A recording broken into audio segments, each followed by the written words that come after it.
தற்போது அலங்காநல்லூரில் திமுக சார்பில் நடைபெறும் ஆர்ப்பாட்டத்தில் திமுக பொருளாளர் மு க ஸ்டாலின் பேசி வருகிறார். நேரலையில் பார்க்கலாம். வல்லரசு ஃபார்வர்ட் பிளாக் கட்சியைச் சேர்ந்த அம்மாசி அவர்களே, உழவர் உழைப்பாளர் கட்சியைச் சேர்ந்த அன்புக்குரிய செல்லமுத்து அவர்களே, பெருந்தலைவர் மக்கள் கட்சியினுடைய சேர்ந்த என்ஆர் தனபாலன் அவர்களே, கட்டிட விவசாய தொழிலாளர் கட்சியைச் சேர்ந்த அன்புக்குரிய பொன்குமார் அவர்களே, கொங்கு நாடு மக்கள் தேசிய கட்சியைச் சேர்ந்த சூரியமூர்த்தி அவர்களே, மனிதநேய மக்கள் கட்சியைச் சேர்ந்த காதர் மொய்தீன் அவர்களே மற்றும் இந்த ஆர்ப்பாட்டத்தில் பங்கேற்று தங்களுடைய உணர்வுகளை வெளிப்படுத்திக் கொண்டிருக்கக்கூடிய தோழமை கட்சிகளை சார்ந்திருக்கக்கூடிய தோழர்களே, சட்டமன்ற நாடாளுமன்ற முன்னாள் இந்நாள் உறுப்பினர்களே, திராவிட முன்னேற்ற கழகத்தை சார்ந்திருக்கக்கூடிய முன்னோடிகளே,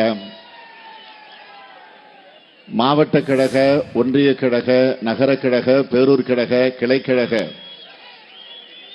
பல்வேறு சார்பு மன்றங்களை சார்ந்திருக்கக்கூடிய தோழர்களே, நண்பர்களே, மகளிர் அணியை சார்ந்திருக்கக்கூடிய தாய்மார்களே, என் பாசத்திற்கும் பேரன்பிற்கும் உரிய என்னுடைய ஆற்றல் மிக்க இளைஞர் அணியை சார்ந்திருக்கக்கூடிய இனிய தோழர்களே,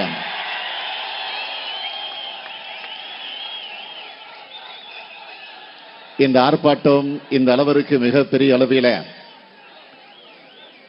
வெற்றி பெற வேண்டும் என்ற உணர்வோடு அல்லும் பகலும் அயராது உழைத்து அதில் வெற்றி கண்டிருக்கக்கூடிய நம்முடைய மாவட்ட செயலாளர் அருமை சகோதரர் சட்டப்பேரவை உறுப்பினர் மூர்த்தி அவர்களே, நண்பர் மணிமாறன் அவர்களே,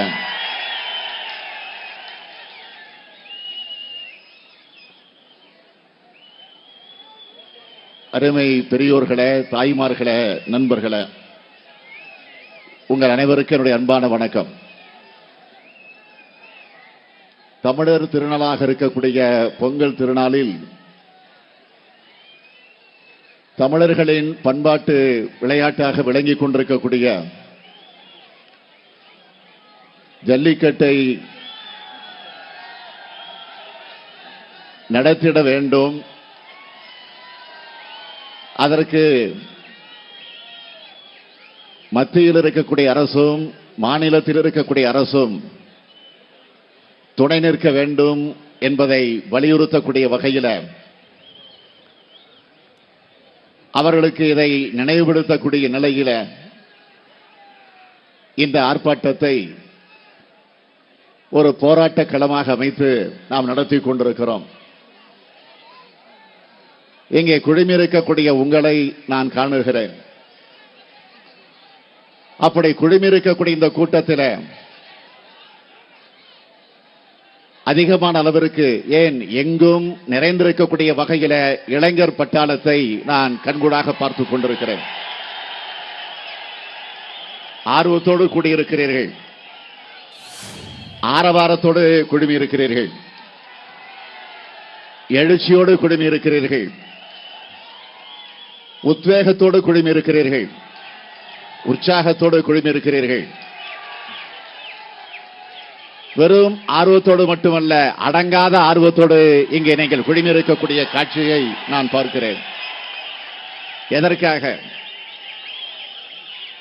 இந்த மண்ணினுடைய பெருமையை நிலைநாட்டுவதற்காக, தமிழர்களுடைய வீர விளையாட்டாக விளங்கிக் கொண்டிருக்கக்கூடிய இந்த ஜல்லிக்கட்டை நடத்திட வேண்டும்,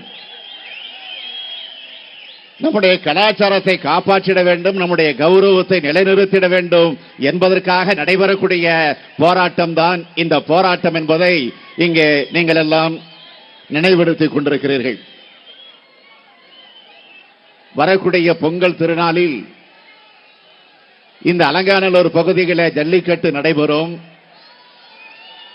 அப்படி நடைபெறக்கூடிய அந்த வீர விளையாட்டில் உங்களோடு சேர்ந்து காணக்கூடிய வாய்ப்பை நானும் பெறுவேன் என்ற நம்பிக்கையோடு நான் இருந்தேன்.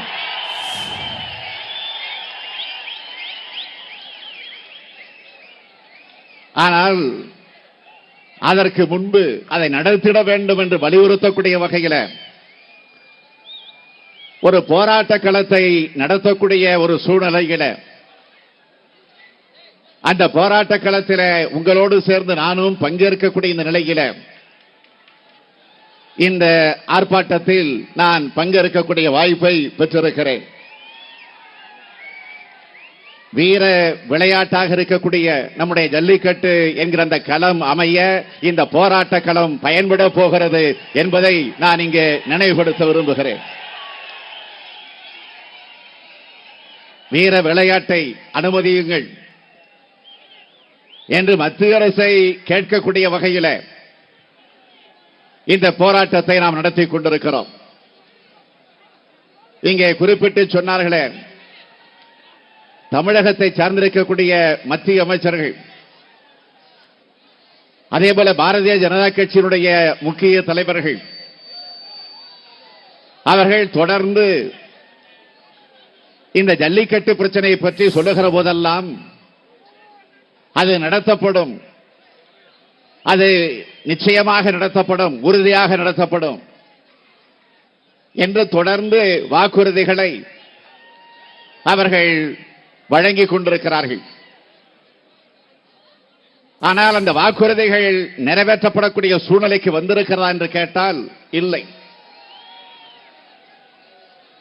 வாக்குறுதிகள் என்பது மக்களிடத்தில் எடுத்து சொன்னால் தலைவர் கலைஞர் அவர்கள் சொன்னதைத்தான் செய்வார், செய்வதைத்தான் சொல்வார் என்பது உங்களுக்கு தெரியும். எனவே அதுபோல வாக்குறுதிகள் எடுத்து சொல்லுகிற போது அதை நிறைவேற்ற வேண்டும் என்ற அந்த உணர்வோடு எடுத்து சொல்ல வேண்டும். நாங்கள் வாக்குறுதி தந்தோம்.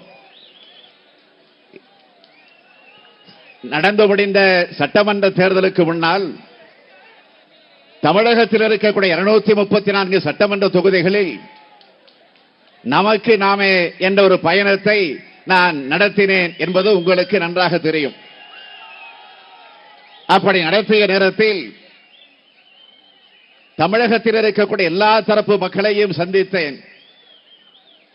விவசாயிகளை சந்தித்தேன், நெசவாளர்களோடு கலந்து பேசினேன், மகளிர்களை, இளைஞர்களை, மாணவர்களை சந்தித்தேன், வணிக பெருமக்களை சந்தித்தேன், மக்கள் நல பணியாளர்களை சந்தித்தேன், தொழிலாளர் தோழர்களை சந்தித்தேன். ஆக எல்லா தரப்பு மக்களையும் நான் தொடர்ந்து ஒவ்வொரு தொகுதிக்கும் சென்று சந்தித்த நேரத்தில், இந்த மதுரை மாவட்டத்திற்கு நான் வந்த நேரத்தில் இதே அலங்காநல்லூர் பகுதிக்கு நான் வந்தேன். 25/9/2015 அன்று இதே அலங்காநல்லூர் பகுதிக்கு நான் வந்து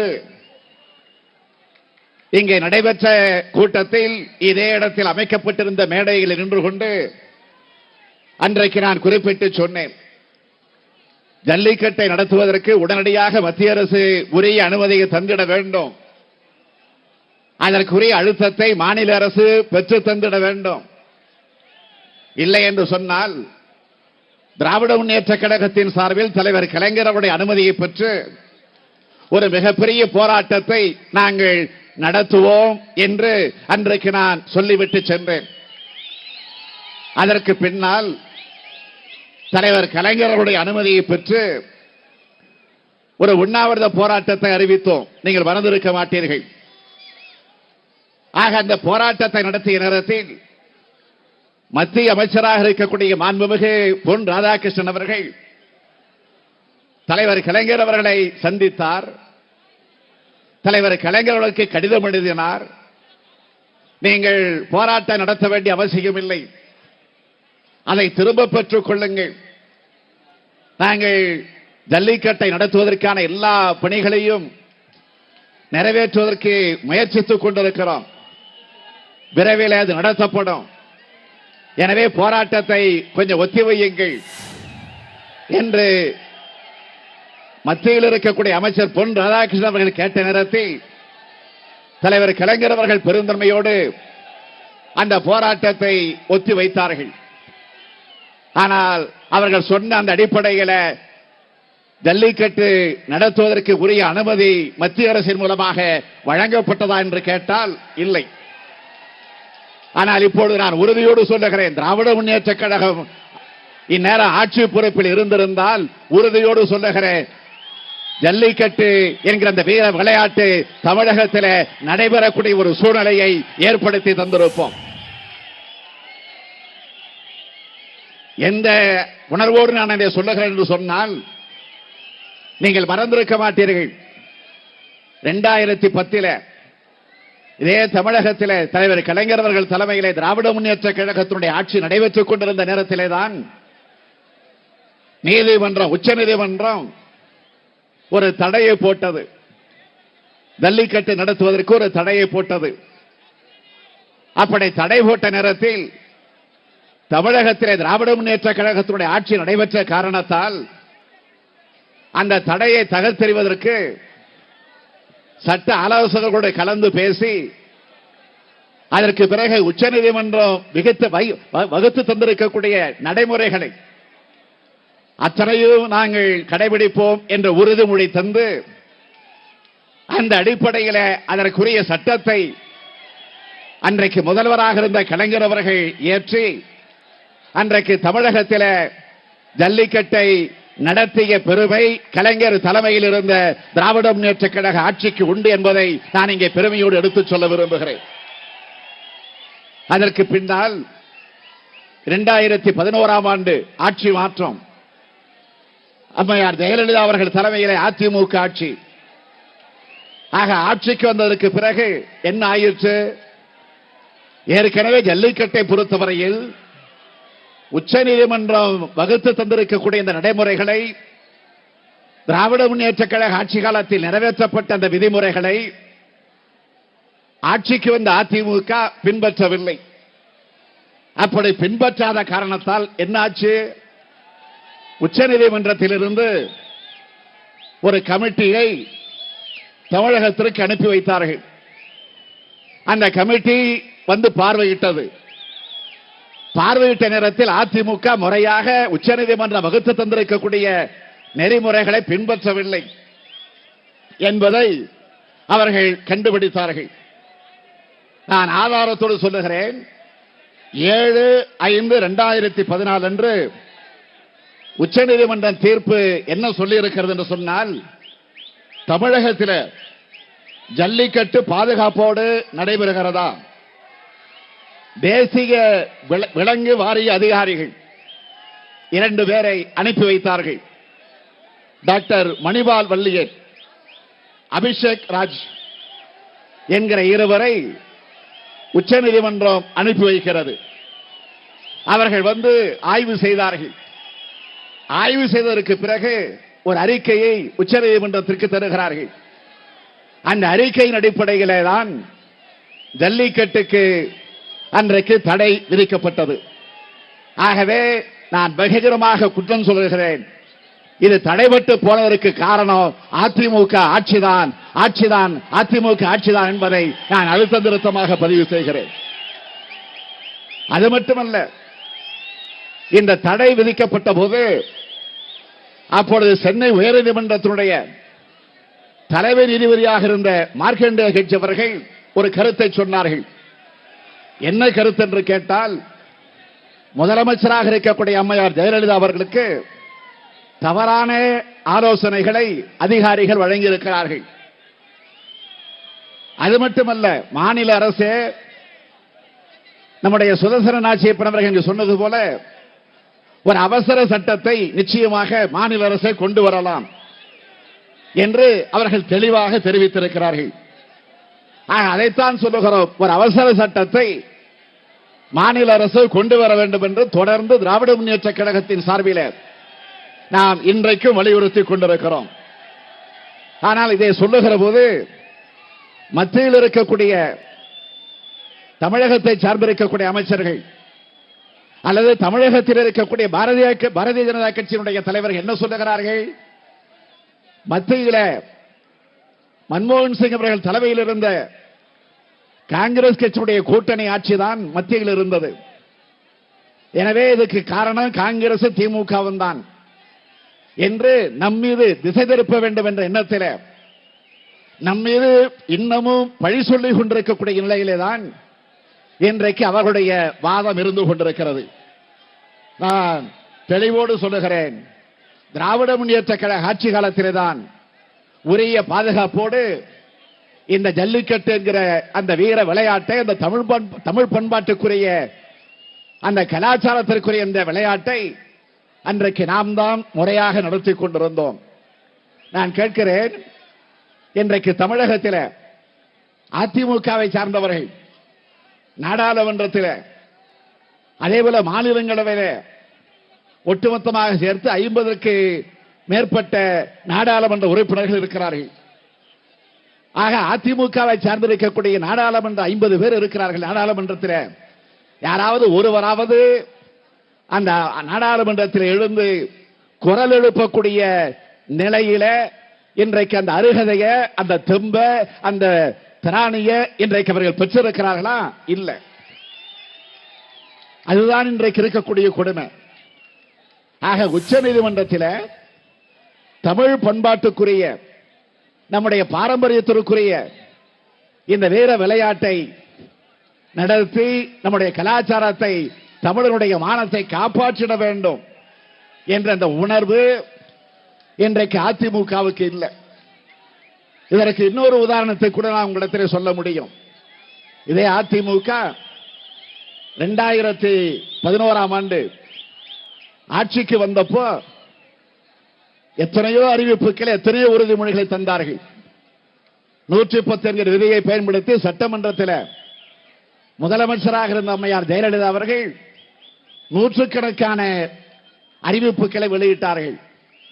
அப்படி தந்த உறுதிமொழிகளில் மிக மிக முக்கியமான ஒரு உறுதிமொழி என்னன்னு கேட்டீங்கன்னா, இதே மதுரையில் 100 கோடி ரூபாய் செலவில் எப்படி அமெரிக்காவில சுதந்திர தேவிக்கு ஒரு சிலை இருக்கிறதோ அதுபோல தமிழ் தாய்க்கென்று ஒரு சிலையை மதுரையில் அமைப்போம் என்று எப்போ 2011ஆம் ஆண்டு சொன்னார்களே, நான் கேட்கிறேன், இதுவரையில அந்த சிலை அமைக்கப்பட்டிருக்கிறதா?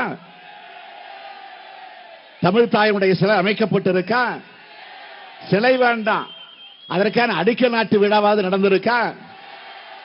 ஒரு செங்கலாவது வச்சு பணியை தொடங்கி இருக்கிறீங்களா? இல்ல எந்த இடம் என்று தேர்வு செய்யப்பட்டிருக்கா?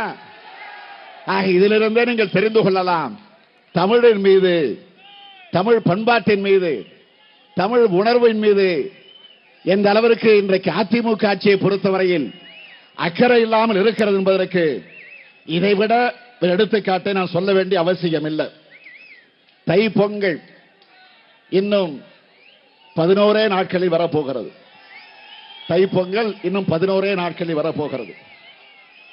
நான் கேட்கிறேன், சென்ற முறை ஓபிஎஸ் அவர்கள் இப்போ முதலமைச்சராக இருக்கிறார், நாளைக்கு இருப்பாரா இருக்க மாட்டாரா அது தெரியாது. நான் அந்த பிரச்சனைக்கெல்லாம் போக விரும்பல, அது அவங்க கட்சி பிரச்சனை, அது அவங்க உள்கட்சி விவகாரம். எனவே அது அவங்களுக்குள்ள இருக்கக்கூடிய பிரச்சனை. ஆனால் அன்றைக்கு இதே ஓபிஎஸ் அவர்கள், ஓ பன்னீர்செல்வம் அவர்கள் சட்டமன்றத்தில் சொன்னார், நான் ஏதோ வாய் புளித்ததோ மாங்காய் புளித்ததோ பேச மாட்டேன், ஏன்னா கலைஞருடைய மகன், நான் எதையும் ஆதாரத்தோடு தான் பேசுவேன். 2015ஆம் ஆண்டு 22/12/2015ஆம் ஆண்டு சட்டமன்றத்தில் ஓபிஎஸ் அவர்கள் என்ன சொன்னார்? நிச்சயமா ஜல்லிக்கட்டை நடத்துவோம், கவலைப்பட வேண்டாம், அதற்குரிய நடவடிக்கை நாங்கள் எடுப்போம் என்று சட்டமன்றத்தில் பேசி அது அவை குறிப்பில் ஏற்றப்பட்டிருக்கு. ஆக 2015 தந்த உறுதிமொழி அப்போ அவர் சொன்னது. இப்போ 2016 ஜனவரி போச்சு, இப்போ 2017 ஜனவரி வந்துருச்சு. ஆக ஜல்லிக்கட்டு தான் இன்னும் வந்து சேரல. அந்த நிலையில தான் இன்றைக்கு நாம் இந்த போராட்டத்தை நடத்தி கொண்டிருக்கிறோம். நான் குறை சொல்ல வேண்டும் என்பதற்காக அல்ல, ஏதோ அவர்கள் மீது குற்றம் சொல்ல வேண்டும் என்பதற்காக நான் இதையெல்லாம் கூறுகிறேன் என்று தயவு செய்து யாரை கருத வேண்டாம். தங்களுக்கு இருக்கக்கூடிய பொறுப்பை மறந்து அலட்சியமாக திட்டமிட்டு வேண்டும் என்று திராவிட முன்னேற்ற கழகத்தின் மீது இன்றைக்கு அவர்கள் பழி சொல்லிக் கொண்டிருக்கிறார்கள். இது திமுகவுக்கும் அதிமுகவுக்கும் நடக்கிற ஜல்லிக்கட்டு அல்ல, தமிழ் பண்பாட்டுக்குரிய மானத்தை காப்பாற்றுவதற்காக நடைபெறக்கூடிய ஜல்லிக்கட்டு என்பதை நீங்கள் மனதிலே பதிவு வைத்துக் கொள்ள வேண்டும். தமிழகத்தினுடைய பாரம்பரிய விளையாட்டை காக்க வேண்டும். அதற்கு ஒரு சட்டபூர்வமான முயற்சிகளை மத்தியில் இருக்கக்கூடிய ஆட்சி எடுத்திட வேண்டும். இதே தென்பகுதியை சார்ந்த நம்முடைய மாண்புமிகு அமைச்சர் பொன் ராதாகிருஷ்ணன் அவர்கள் தலைவர் கலைஞரிடத்தில் அன்றைக்கு உறுதிமொழி தந்தார், நிறைவேற்றல, அது காப்பாற்றப்படல. இப்பொழுது என்ன சொல்லிக் கொண்டிருக்கிறார்கள்? வரும் வரும் வடிவேலு காமெடியைத்தான் நினைவுக்கு வரும். இப்போ வரும், ஆனா வராது. நான் ஏதோ வேடிக்கைக்கு பேசுகிறேன் நீங்கள் கருதக்கூடாது, வேதனையோடு சொல்லுகிறேன். நம்முடைய பண்பாட்டை, நம்முடைய இன உணர்வை, நமக்கென்று இருக்கக்கூடிய இந்த உணர்வை கொச்சைப்படுத்தக்கூடிய இந்த தகுதி இன்றைக்கு மத்தியில் இருக்கக்கூடியவர்களுக்கு உண்டா என்ற அந்த கேள்வியைத்தான் நான் கேட்க விரும்புகிறேன். ஆக மத்திய அரசு ஆவணம் செய்யும் என்று இப்பொழுது நீங்கள் தொடர்ந்து சொல்லிக் கொண்டிருக்கிறீர்களே, அது வெறும் பேச்சாக இருந்து விடக்கூடாது, அது செயல்பாட்டிற்கு வந்தாக வேண்டும். ஆக உச்சநீதிமன்றம் தடை இருக்கிற நேரத்தில் அதை மீறி நாங்கள் எப்படி செய்ய முடியும் என்ற ஒரு கேள்வியை கேட்கிறார்கள். நம்முடைய பொன்குமார் பேசுகிற போது குறிப்பிட்டு சொன்னாரே, காவேரி மேலாண்மை வாரியத்தை அமைக்க வேண்டும் என்று உச்சநீதிமன்றம் தீர்ப்பு தருகிறது. ஆனால் மத்திய அரசு நீதிமன்றத்திற்கு சென்று என்ன சொல்லுகிறது? ஆக அதை உத்தரவு போடுவதற்கு உச்சநீதிமன்றத்திற்கு உரிமை இல்லை, அது மாநில அரசுக்குத்தான், மத்திய அரசுக்குத்தான் உண்டு.